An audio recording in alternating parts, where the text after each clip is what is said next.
Good day, everyone, and welcome to the Command Center in the studio of the National Television Network, NTN. I'll also want to welcome you to the program Agriculture on the Move. I am Philip Sidney, your host. Today's program, we will update you on the many projects and other projects to be implemented in the Department of Agriculture, Fisheries, Natural Resources, and Cooperatives. And those programs or projects is executed by the Special Projects Unit in that department. And it's headed by none other than Mr. Eden Compton, who is the coordinator of that project. And of course, he is ably assisted by his secretarial leader, Paul. I must tell you, Mr. Compton is so dedicated to this position. You would pass near his office on a Sunday or holiday, Saturday, his vehicle is parked there. That's to show you how important the projects in that ministry were to Mr. Compton. Welcome to the program, Mr. Compton. Thanks ever so much, Mr. Sidney. Mr. Compton, tell us about the genesis of that project. How did it originate? All right. The whole mandate of the Special Projects Unit is to develop and implement projects to support the priority policies and programs of the Department of Agriculture. The unit was established in 2013 to help implement 27 projects funded under EU Banana Accompanying Measures program. The last project was completed, the EU phase of it was completed in December of 2018, and that's the National Diagnostic Facility, which we will discuss, obviously, later. Okay. Currently, there are 6 projects being implemented, and I'll just go through them quickly, briefly, and we can go through them in more detail later. The first one is the construction of an agro-processing facility at Fonso in Babono to be utilized by the St. Lucia Network of Rural Women Producers, the Babono cluster. The second one is the design and construction of an agricultural administrative complex just adjacent to the Ministry of Infrastructure building. The third one is the completion of the National Diagnostic Facility, and that's the Government of St. Lucia phase of the National Diagnostic Facility. The fourth one is the design and construction of a meat processing facility at La Pelle in Dennery. Next is the construction of a banana ripening facility at Lakai in Dennery. The last one is the relocation of the Boseju Livestock Station to Volet in Mikud. And so far, these are the 6 projects that are currently being implemented. Okay, let's go into a little more detail. You spoke about the processing facilities for the St. Lucia Network of Rural Women, that is the Babono cluster. Yeah. I know, of course, people are aware of the Fonso agro-processing plant. So give us some detail as far as the facility goes. Right, the Fonso agro-processing plant was established under the Banana Accompanying Measures program. Okay. The building was retrofitted and refurbished. That is different. It has been leased out to Paradise Foods St. Lucia Limited. Okay, good. And over the years, I'm sure you have seen that the Department of Agriculture has been establishing these agro-processing centers at different points on the island. The whole idea is to develop capacity in rural communities so that agricultural entrepreneurs can expand from just field or primary production to agro-processing or value-added production. So this facility, or I should say the last one that was implemented was at the end of 2018. And that was for the St. Lucia Network of Rural Women Producers, the Miku cluster. Right. And that was down at Angers. So they are in production. They are producing chocolates and jams and jellies, confectionaries, juices, etc. But this one is being constructed for the St. Lucia Network of Rural Women Producers, the Babono cluster. That's a different group. Now, the contract was issued in November of last year, 2019. The building is actually, I should say, 97% complete now, and it consists of hot, wet, and dry processing rooms, storage rooms for chemicals, for packaging material, and also for finished produce. There's an office, a produce preparation room, and of course there are change rooms and bathrooms and toilets, both for male and female. It's kind of compact, but just enough for the ladies. So hopefully by September this year, they should start production because they've got quite a bit of their equipment already. Mm-hmm. So it's a matter of completing everything and allowing them to start producing. Okay. Right. The Agro processing plant, that is for the Miku cluster. Miku cluster. Give St. Lucia a little more, some more details as to its establishment. See how many women are operating there. Yes, for the Agro processing plant, like the Babon one also, the group is made up of approximately 20 to 25 rural women. And they were operating from their homes, sometimes in conditions that are not too food safety friendly, if you know what I mean. So they needed an environment where they can produce and where they can sell their products to hotels and supermarkets and various distribution outlets. And so far they've been successful. So the Babonda rural women are definitely trying to do the same thing. Okay. I noticed there, I know you didn't mention it, but the cocoa fermentary, is it part and parcel of the special projects? Yes, it was also retrofitted and refurbished under the EU project. Okay. And currently there are these ongoing discussions with a group of farmers, cocoa farmers, down in the east of the island. And they are hoping that they can manage the facility and start with the processing of cocoa. Right? Okay, great. Okay, let's move up to another project which I think is very dear to the minister, because I remember him saying that before he leaves politics, he would like to see the construction of an administrative building, which I think the venue is at Union Agricultural Station. Yes. Could you tell us a little more about that? Yes. The whole idea regarding trying to establish the administrative complex, the agricultural administrative complex, is to sort of develop a one-stop shop where a range of activities will be provided for stakeholders in the agricultural sector. In the building, for example, some units and divisions of the Department of Agriculture will be accommodated. For example, the engineering division, and they are into soil and water conservation and agricultural equipment and that sort of thing. And also the extension offices for Region 1 and Region 2, Grozile, Babono, will be accommodated there.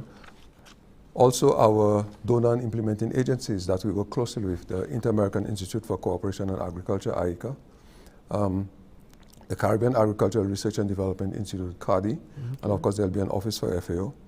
The administrative offices of the Department of Agriculture, the waterfront, they occupy in the 4th and 5th floor in one of the NIC buildings. They will be accommodated there. So from there, there'll be quite a few services that will be provided for our stakeholders. Not only that, but also the National Diagnostic Facility, which we are going to discuss later, will be part of the agricultural complex. So when we discuss the National Diagnostic Facility, we look at all the various services, and you'll have a picture as to the plan that is in place for Union as far as agricultural development is concerned. Yeah, because I realize that they'll be complementing each other. Yes. I think originally, before the separate building was looked at, that diagnostic lab, they had looked at another floor for the administrative building, but they realized it was not constructed to take another floor. Yes. So, but let us see how the diagnostic lab and the administrative building complement each other. So tell us a little more about the diagnostic lab. Okay, the diagnostic facility is a gift from the European Union. Okay. Or I should say most of it, to the tune of 11 million Eastern Caribbean dollars. and that included construction of the building with all the doors and windows, and completion of the ground floor with the tiling and partitioning and everything, and also the procurement of equipment for the laboratories, all on the ground floor. And the government of St. Lucia now stepped in to complete the second phase, which is the government of St. Lucia phase, and that's completion of the first floor, all the partitioning, tiling, the ceiling, and provision of services like electricity, water, air conditioning, telecommunications, and all of that. Now, if you have to look at the services that are going to be provided, the building is a lengthy building with two wings. There's the east wing and the west wing. So the west wing houses all the offices for the Veterinary and Livestock Services Division on the first floor, and the ground floor, all the laboratories, the veterinary-related laboratories, animal-related laboratories, and the east wing will be housing all the plant-related laboratories for the Plant Research and Development Division, and also the metrology lab of the Bureau of Standards. They're into calibration of instruments and equipment and all of that. And there are going to be 3 food laboratories. Very important to work with closely with the agro processors, because if you know, the agro processors are now basically on their own. Yes. And the department has recognized that they have to be assisted. They have to be assisted. So what I want to say is that when you look at the services coming from the West Wing, the Veterinary and Livestock Services Division, you have officers who go out and advise farmers on various aspects of livestock production, officers who advise farmers on various aspects of animal health. You have the veterinarians who supervise them and get involved in their work. You have quarantine officers at the ports of entry. You have veterinary public health officers who inspect slaughtered animals, ante-mortem inspections, post-mortem inspections, wholesomeness inspections to be sure that the meat is suitable for human consumption. And coming from the laboratories, there's the hematology. There'll be a hematology, like hospital, actually. Okay. Hematology laboratory dealing with all blood-related disorders and blood parasites. There's also the microbiology laboratory, identification of microorganisms or pathogenic organisms like bacteria, fungi, viruses, and all of that. Serology lab dealing with the identification of antibodies in serum or other body fluids. You also have the parasitology lab. That's also very, very important, because animals don't eat like us from a plate. They eat off the ground. In the process, they ingest a lot of parasitic eggs and parasites. And of course, these parasites, it's an ongoing control management sort of thing, because they continuously ingest. Yes. And then they have to be identified, they have to be managed and everything. Also the external parasites, ticks, flies, fleas, mites, and all of that. Those that you can eradicate, you eradicate, like the amblyomma tick, that can be eradicated. Right.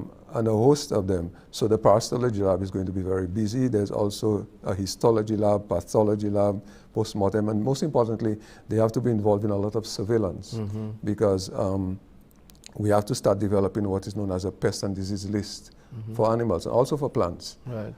Because, for example, if you want to sell goats to Barbados, and the authorities over there ask for disease list. What diseases that you have in St. Lucia that can affect small ruminants in Barbados? Right. If you don't have that, they can turn you down. Okay. So all of that has to be done. So there's a lot of work. And similarly, on the plant side, if I may, there's an entomology lab to deal with a number of the range of insects we have affecting plants and crop production. The soil science lab. And that shows you clearly that agriculture is a science, and there has to be a scientific approach. Right. Before somebody cultivates land, for example, before thinking of soil conservation measures or anything, the ideal thing to do is to collect soil samples. Go to your extension officer, get some guidance as to how to collect the soil, where to collect it, the quantity to collect, how to package it for the laboratory, and all of that. At the end of the day, the results from the lab will tell you clearly that whether you have deficiencies in the soil, nutritional deficiencies, micro elements or macro elements, and what type of fertilizer, the combination of fertilizer, the combination of these nutrients that can use, so that you can address the soil situation. And the food processing, food technology, I mentioned the 3 food laboratories to work with the agro processors, surveillance and monitoring of plant-related diseases. So in other words, it's a one-stop shop, put it that kind of way. Okay, I'll come back to this, but we'll do for our first break. Yes. You're watching Agriculture on the Move. Stay tuned. We'll be back soon. Don't go away. What's in the food you're eating? Do you really even know? All the chemicals and hormones used to accelerate their growth. All the artificial flavoring, sweeteners and colors too. We consume and we don't spare a thought for the damage that they'll do. No, think about the children. Think about the children. How will we save them? Chemicals and GMOs are not the solution. Use organic and join. Excessive agrochemical use, additives, and genetically modified foods are harmful to health and the environment. Join the good food revolution. Grow, buy, and consume organic. A message from Rise St. Lucia and the Ministry of Sustainable Development with funding from the GEF Small Grants Program, UNDP. The good food revolution.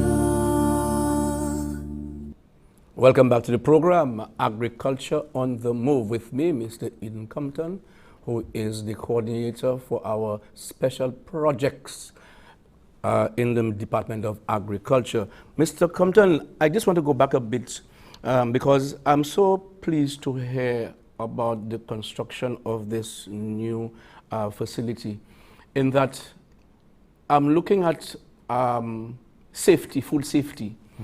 We are looking at the importation of meats. Is there going to be some sort of inspection of meats coming into the island? Yes, obviously. Like I said, the European Union, part of what they did was to bring in a range of equipment for the laboratory. And yes, there will be equipment to test meat and meat products being brought into the country. And from the Veterinary Livestock Services Division, there are officers, veterinary public health officers, of course, who do the inspection, inspect containers of meat to be sure that the meat is suitable for human consumption. Anything that doesn't look like it's suitable for human consumption, of course, can be taken to the laboratory and can be tested to see what exactly the problem is with it. Great. Yes. Okay. On the plant side, I know, for example, years ago, we import fertilizers. And one of the things I know that was very troublesome for the farmers, not knowing exactly what the nutrients levels were in, for example, the N and the P and the K. Will there be some way in the diagnostic lab where they'll be able to find out exactly what ingredients and the level of percentage of that ingredient or ingredients in the fertilizer? Certainly. And that's a problem we face in St. Lucia, because a lot of our farmers, all they do is to just apply fertilizer. Correct. You know, fertilizer comes in. For example, if a banana farmer plants his bananas, first and foremost, they would want to apply a nitrogen-based fertilizer for leaf growth, early leaf growth and everything, which is good. But chances are you can apply a nitrogen fertilizer, and just supposing the soil is already saturated with nitrogen. You understand? So you just don't apply. That's why I mentioned earlier, the ideal thing is to collect a soil sample and take it to the lab to find out the status, the nutritional status of your soil. So when this is done, you can be guided as to what fertilizers that you can apply. You understand? And similarly, the lab can take samples of the fertilizers that are brought in and can test them to see if at all the combination of nutrients in there is what is said on the label same as what's written on the label. Yes. So all of these, because I keep saying that agriculture is a science, and if we want to see any further growth and development of the agricultural subsector, there has to be a scientific approach as to how we proceed. Okay. The other thing is the question of traceability.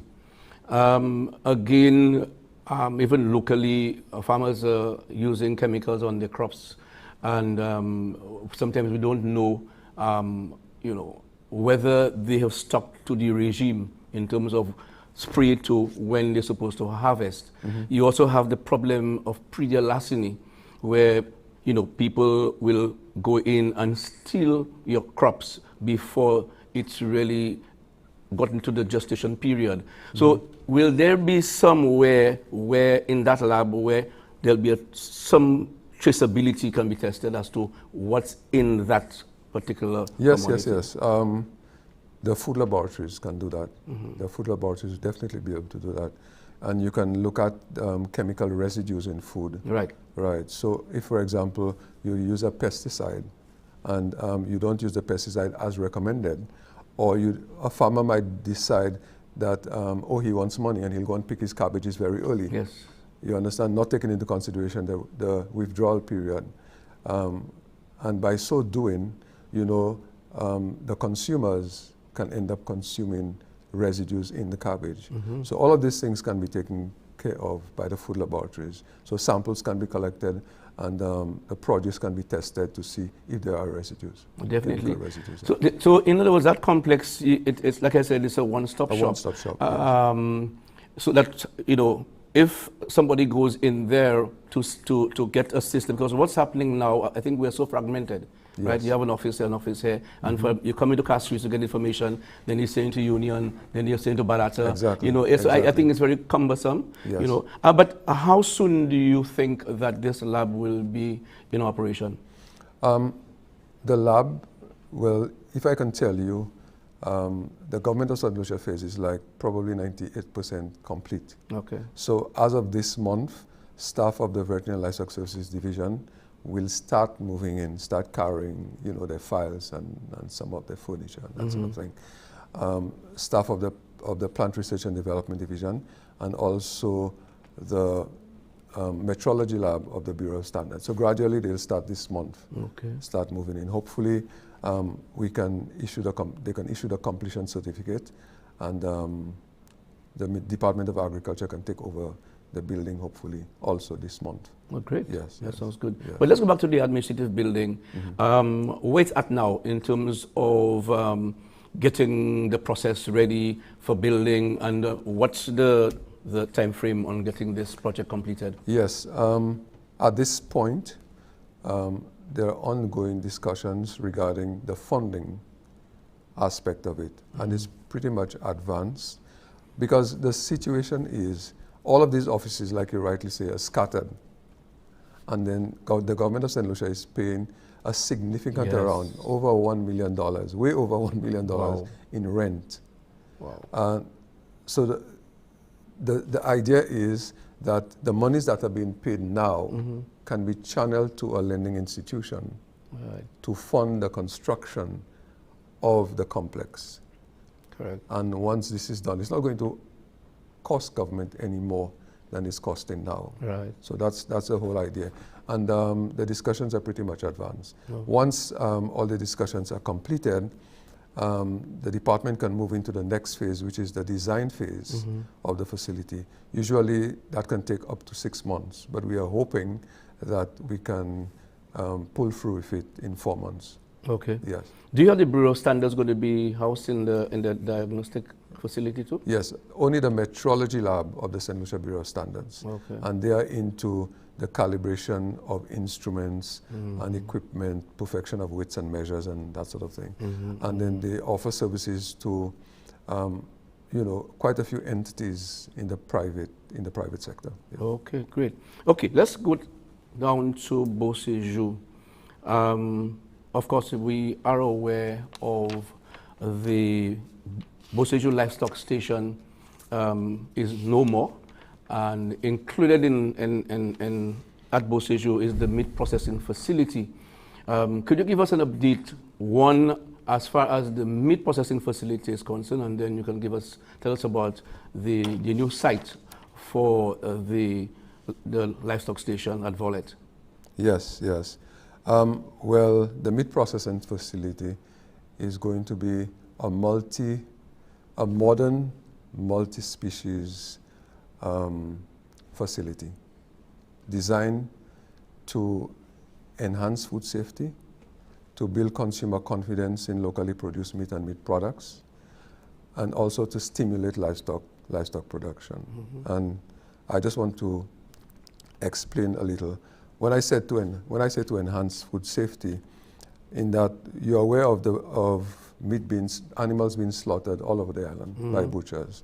Now, despite the fact that you have officers from the Veterinary and Livestock Services Division doing the ante-mortem inspection and post-mortem inspection, wholesomeness inspection, you have public health officers from the Department of Health, inspecting the meat just to make sure that everything is okay for human consumption. The environment in which the animals are being slaughtered are really not food safety friendly. And this has to be taken care of.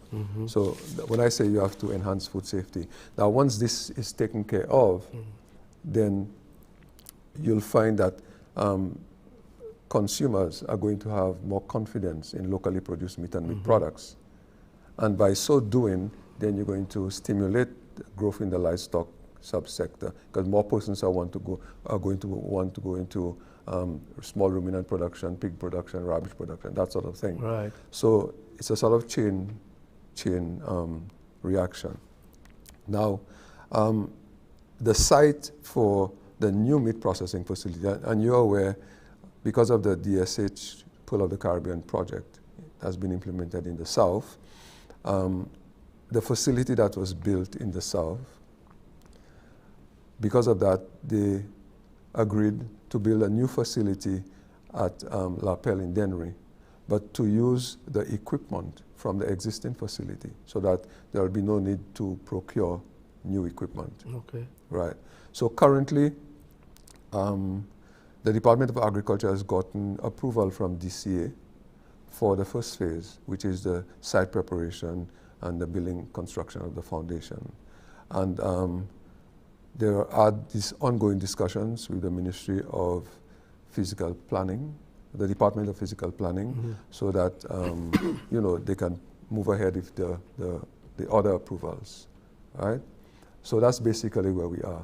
The equipment you mentioned, the existing equipment at Beauséjour, do you think of the time spent not being utilized, you think the operational? Yeah, in some instances, there might be issues to address regarding the equipment.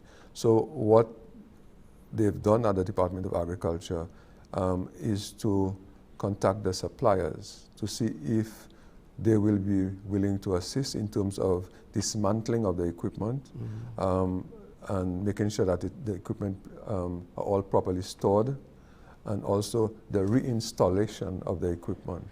So this will be done by technical persons who actually know what they're doing. So I guess this will take care of that issue. Yeah, okay. Hopefully. In terms of time frame, where we at now, and how soon you expect that MPF to be in full operation so that farmers can say, yes, they have the throughput for that? Clearly, to construct, it depends on what is decided. Are you going to construct it from scratch, the building? And there are two options. This, or the second option is to import a prefabricated building.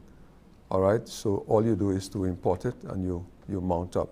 So these are the two options you're looking at. The second option that I mentioned can be done in a year.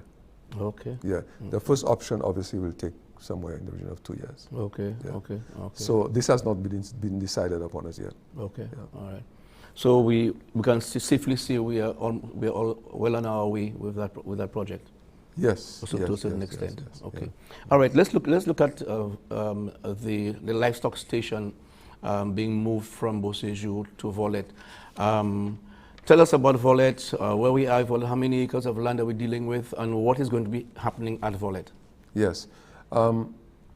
As far as Volette is concerned, you remember the animals at Beauséjour? Right. They are at the South Willis Community College farm, awaiting the completion or sufficient completion of the Volette farm.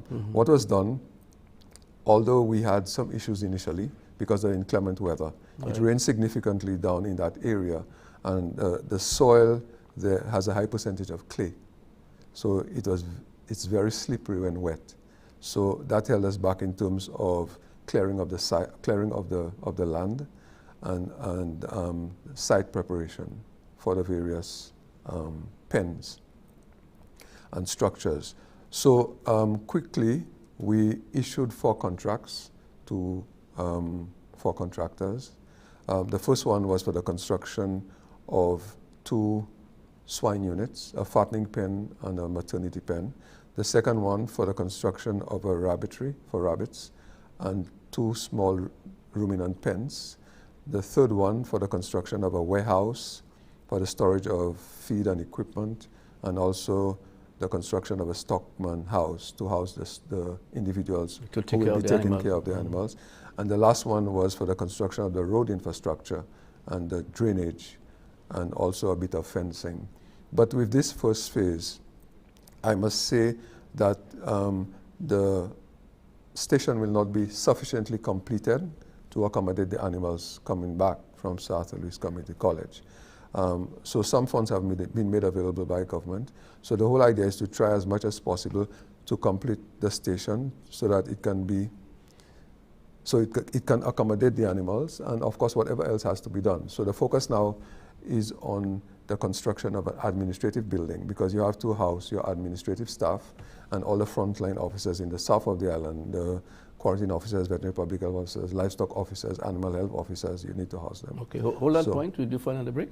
Yes. You're watching Agriculture on the Move. Stay tuned. We'll be back soon.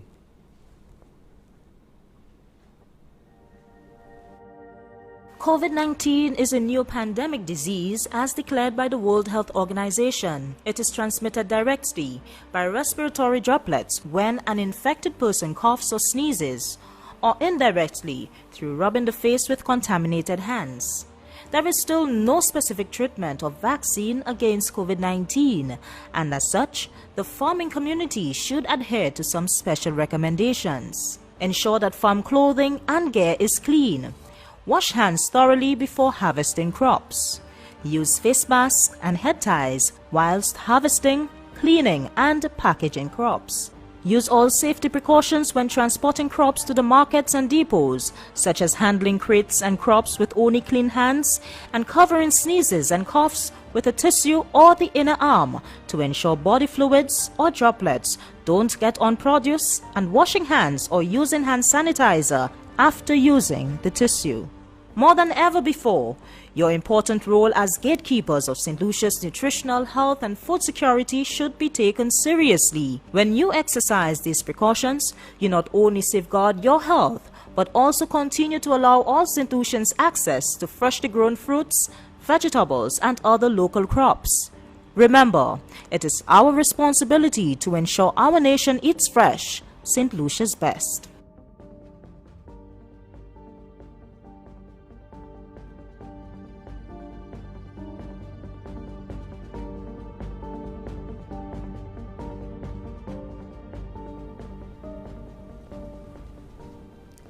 Welcome back to the program. Mr. Compton, let's go back to Volet again, because Volet is a new site. How many acres of land that we are dealing with up there?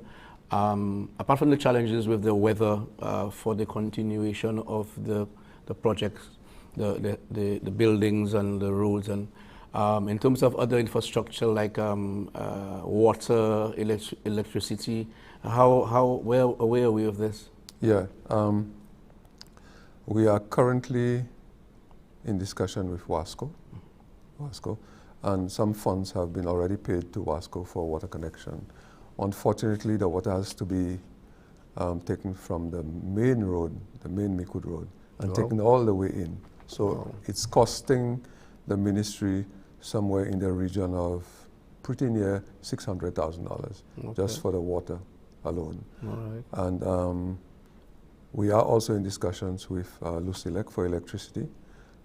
As we speak now, they're down there trying to assess the whole situation. We have already paid them some money, but there'll be a difference to pay to them again. So all of that is taking place simultaneously so that we can try and complete the project as soon as possible. And what was the deadline you mentioned for completion?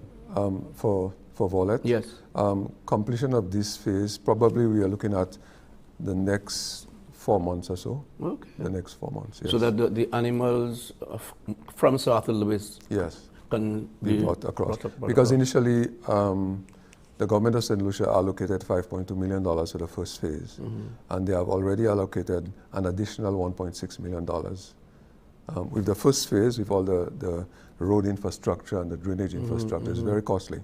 And so they have allocated another 1.6. We did ask for more, we requested more, but of course with COVID-19, of course, government had to reprioritize. But that is fine, that's understood.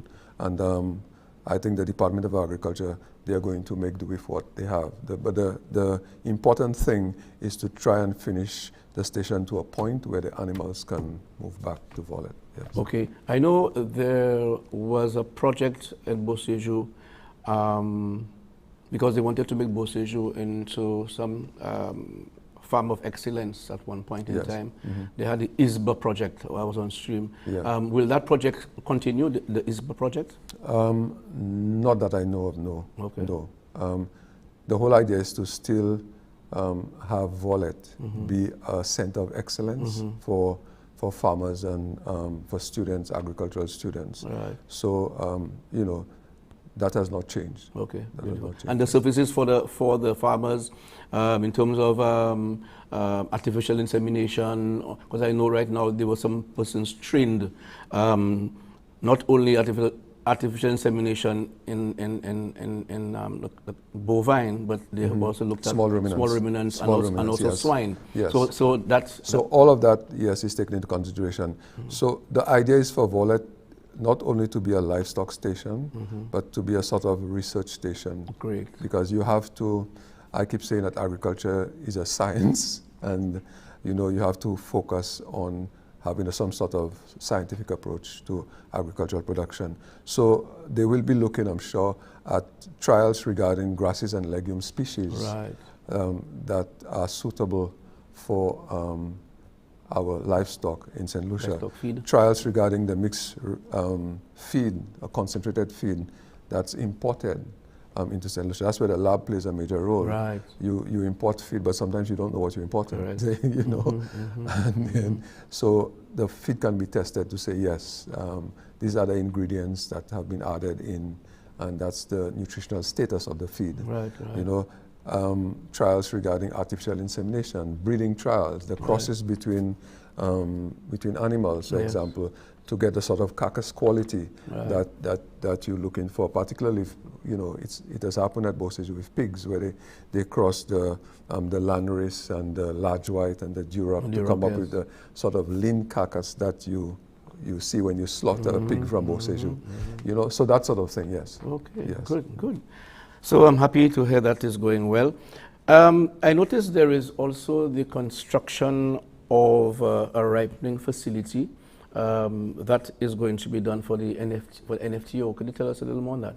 Yes. The whole idea is to be sure that fruits, bananas are housed in state-of-the-art ripening rooms to be stored and ripened for the market and for consumers. NFTO approached the Department of Agriculture for assistance to construct the ripening facility. And of course, the Banana Industry Trust Corporation is going through voluntary closure because they're closing down now. Okay. So there are some residual funds, and out of the residual funds, a bit of it was taken to assist NFTO. So the Department of Agriculture constructed the ripening room for them. Okay. So actually, they just completed it. And of course, there has to be discussion going forward with NFTO as to how the facility is going to be managed. Okay. Yes. I know the unit was involved in the assistance of the BPIP when it came to oil for the farmers for spraying, and also the storage of tanks for oil. Could you give us a little update on that? Yes, that was under the BAM program, which came to an end in 2018. But prior to coming to an end somewhere in 2016, 17, yeah, quite a huge quantity. To be honest, I can't remember the exact amount now, of oil was procured for the banana industry. And of course, the ministry had to increase the storage capacity significantly to accommodate all that oil. So yes, under the BAM program, that's the assistance that was given to the banana industry.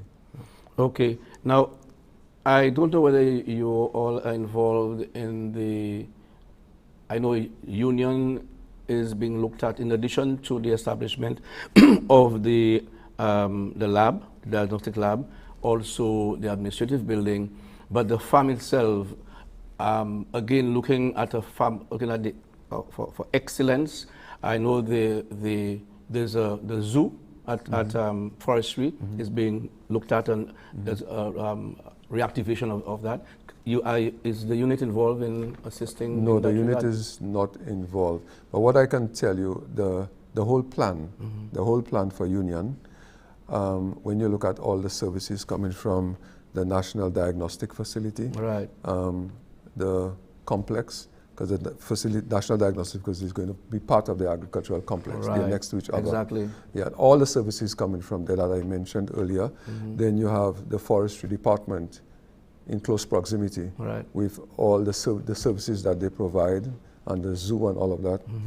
You have the plant propagation station. right, Of course, they sell planting material to farmers, tree crops and fruit crops, and of course they also sell ornamentals.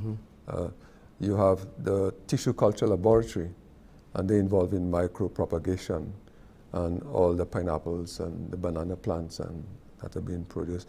You have the orchid production facility. right, You have the fisheries hatchery, and they're into the production of fish fingerlings for farmers who are involved in aquaculture production. And of course, so when you look at all the services that are being provided, the whole plan is for union to be the hub when it comes to providing services to the agricultural subsector. yes. So that's basically the whole plan.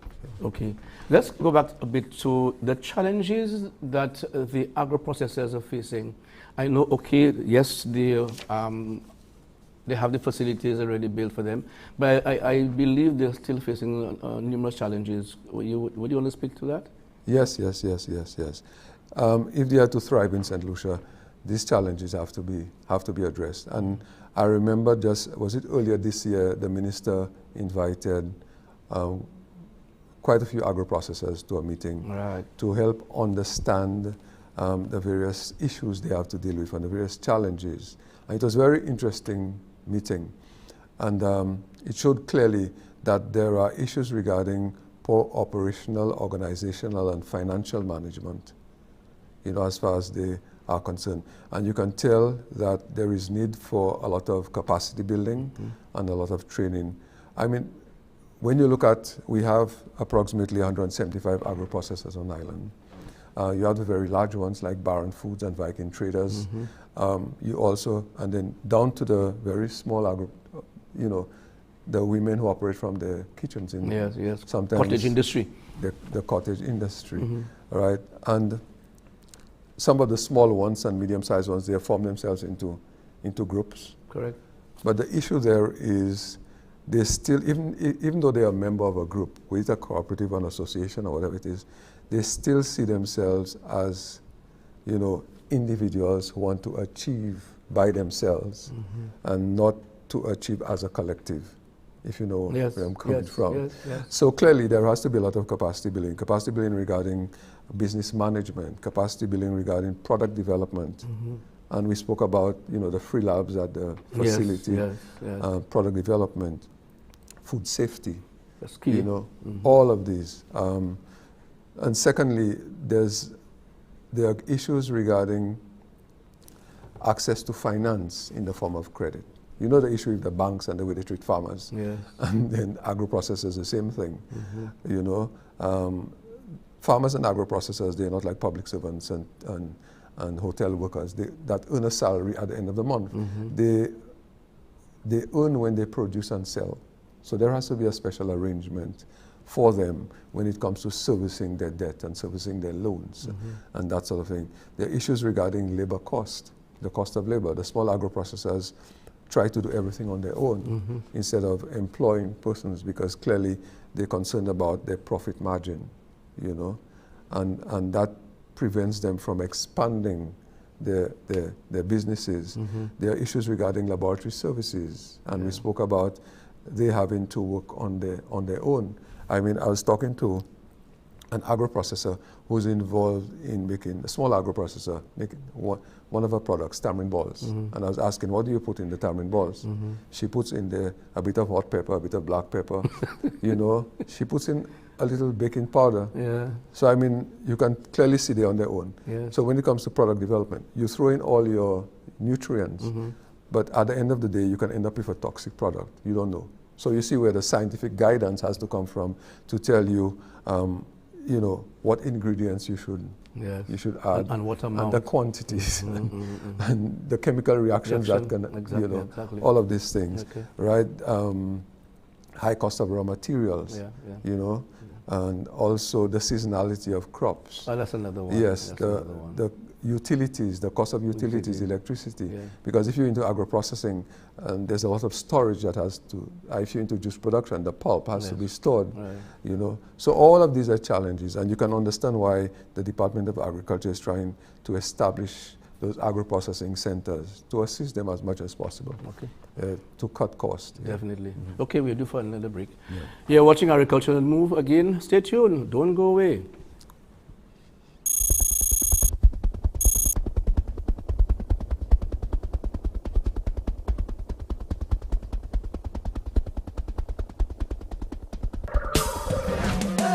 We at war with a virus, ready to harm us. Panic is not the answer. We can win this together. Often use hand sanitizer, better yet use soap and water.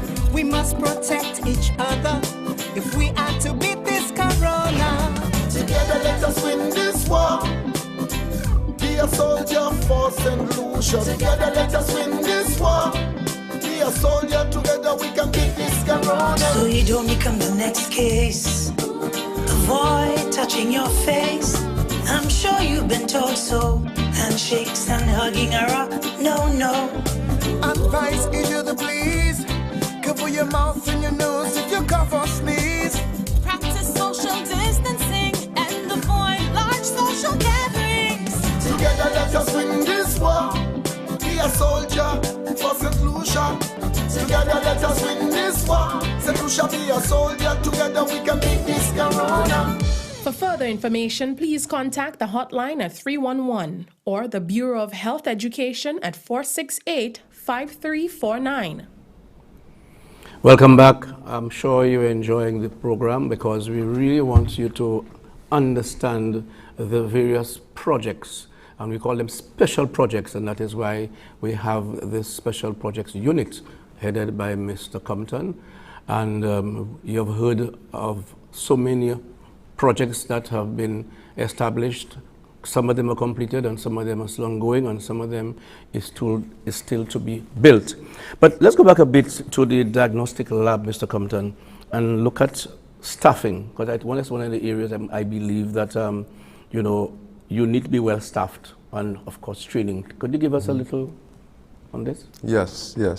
The Department of Agriculture worked for a little over a year with the Ministry of the Public Service regarding all the various positions that are required to make the National Diagnostic Facility functional. And what happened is that there are quite a few positions, all the lab technicians and the assistant lab technicians.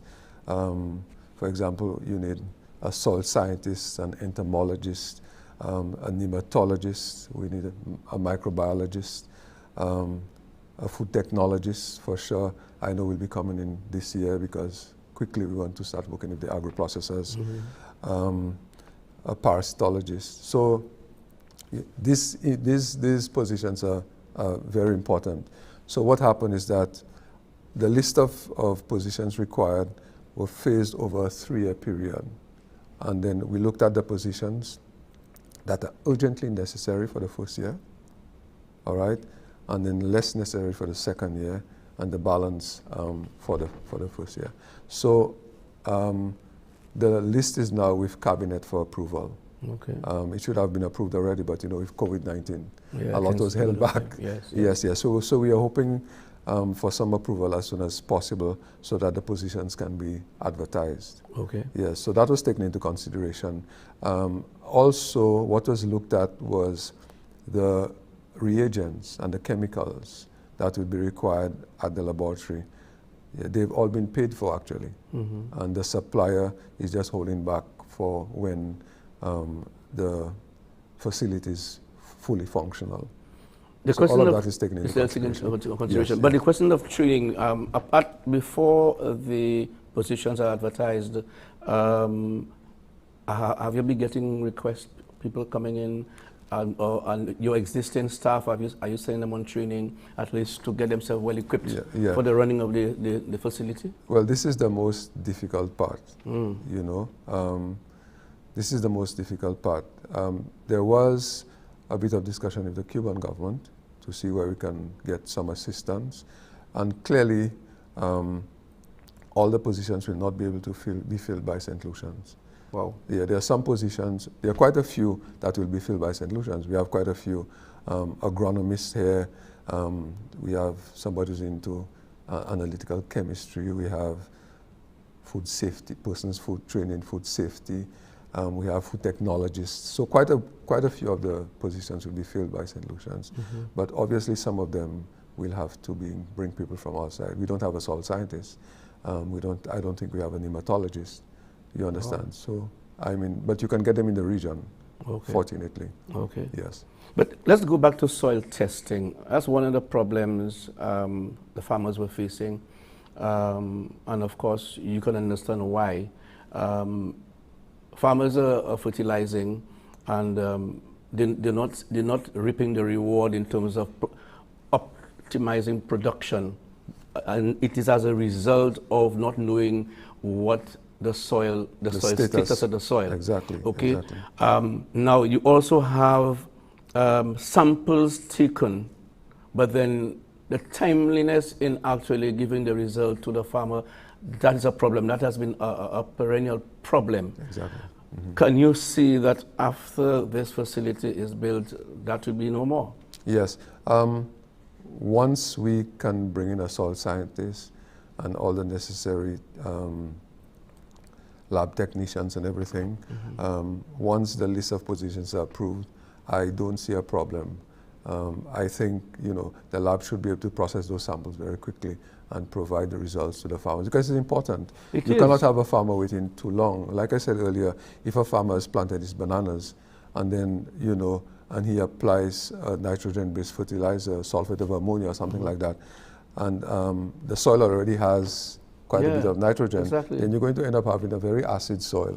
The plant is not going to be able to make use of the nutrients in the soil. That is right. And exactly what you said. So the level of production that you're going to anticipate will not happen. Right. Will not happen. So clearly you can see that, like I said before, you have to have a scientific approach to agriculture. And that's where the lab comes in. There has to be an effort to make sure that all these samples are processed quickly. And you have all these positions in place to deal with the anticipated influx of samples. And going back to the fertilizer, I can recall some years ago, there was a fertilizer company here, and they were doing physical mixtures of fertilizer, the NDP and the K. And for some reason, the banana farmers, saw the result. The output was not there. Exactly. And I remember, we did not have that. I believe the Union lab could not even really test per se. But then we went out, we took samples around the island, because I was one of those persons on that program. And do you know what was on the back?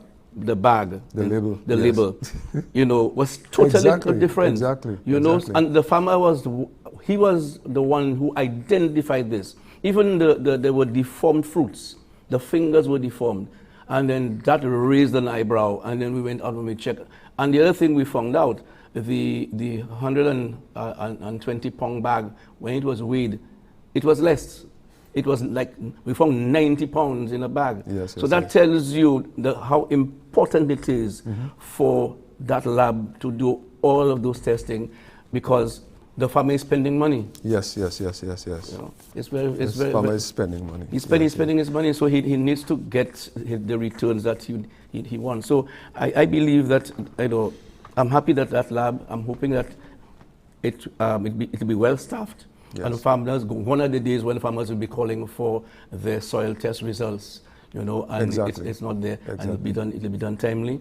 And then I'm hoping that also the advice to the farmer is going to be there too, because once you bring the results back to him, then you have to tell him exactly what to do. Yeah. So the lab plays a very critical role in that regard. Yes. And as we're about to end, I really want to re-emphasize the fact that chemical traceability, Mr. Compton, that is key. That is key. You know, so I just want you to, you know, at least highlight this again, to say that, to tell our consumers, because they are concerned. Farmers, consumers are going out there and they keep telling you that the farmers are using chemicals and the chemicals being used haywire, you know, but they need to know that, you know, there's a facility that can assist. Yeah, and not that, but to trace back to the farmers. For example, if you go to Massey and you buy cabbages, right, you should be able to say, well, this cabbage was from Mr. James Brown, from Del Saint Choiseul. And that's right. And that's where the farmer registration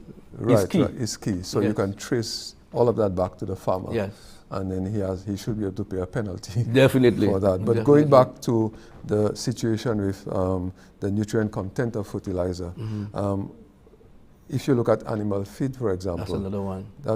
Because when you have your broilers, you have your broilers for like 6 weeks. You can't mess around. That's right. You know, the feed. To take it to that weight. Yes, has to have the nutrients that will take the bird to that weight. Or I've seen it happen a lot with layers. You know, the farmers, you feed your layers for a long time, and then at the end of the day, when they're ready to lay, you end up with small eggs and soft eggs, and there's a defificiency of calcium and phosphorus. Correct. And a huge deficiency, but yet on the label it tells you that.